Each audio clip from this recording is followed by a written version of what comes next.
IPL থেকে মুস্তাফিজুর রহমানকে ban করে দিল বিসিসিআই।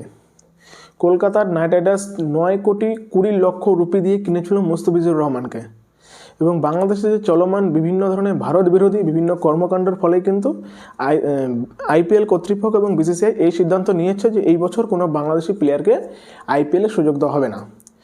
এর ফলে লস কার হলো? বাংলাদেশের কারো হয়নি, হয়েছে মুস্তাফিজুর রহমানের। 9,20,00,000 রুপি মানে বাংলাদেশি টাকায় প্রায় 12 কোটি, যা মুস্তাফিজুর রহমান বিগত 10 বছর বিপিএল খেলার পরেও ইনকাম করতে পারবে না। সেই টাকাটাতে গেল মুস্তাফিজুর রহমানের।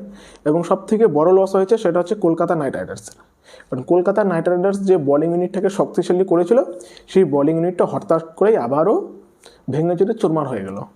কারণ এক পাথিরানার উপরে অতটা ভরসা করা যায় না, কারণ পাথিরানা রয়েছে একজন ইনজুরি প্রোন প্লেয়ার। সে কিন্তু মাঝে মাঝে ইনজার্ড থাকে, এবং তার বদলে রিপ্লেসমেন্ট হিসেবেই কিন্তু মুস্তাফিজুর রহমানকে তারা প্ল্যানে রেখেছিল।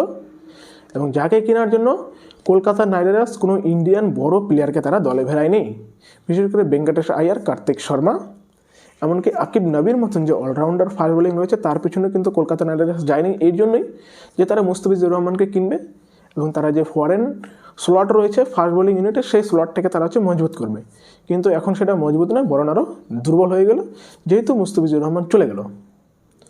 এখন দেখা যাক মুস্তাফিজুর রহমানের পরিবর্তে কলকাতা নাইট রাইডার্স কাকে নিয়ে আসে রিপ্লেসমেন্ট হিসেবে, সেটা হচ্ছে এখন দেখার বিষয়। কারণ কলকাতা নাইট রাইডার্স কিন্তু একমাত্র মুস্তাফিজুর রহমান এবং মাথিসা পাথিরানা আর অন্য কোনো ফাস্ট বোলার কিনেনি বিদেশি। তারা শুধুমাত্র বিদেশি ব্যাটসম্যানে ভরে রেখেছে এই বছর স্কোয়াডে। এখন অনেক বড় ঝটকা লাগলো কলকাতা নাইট রাইডার্সের। হাতে রয়েছে 9,20,00,000 রুপি, কিন্তু প্লেয়ার মার্কেটে নেই সেরকম কেউ।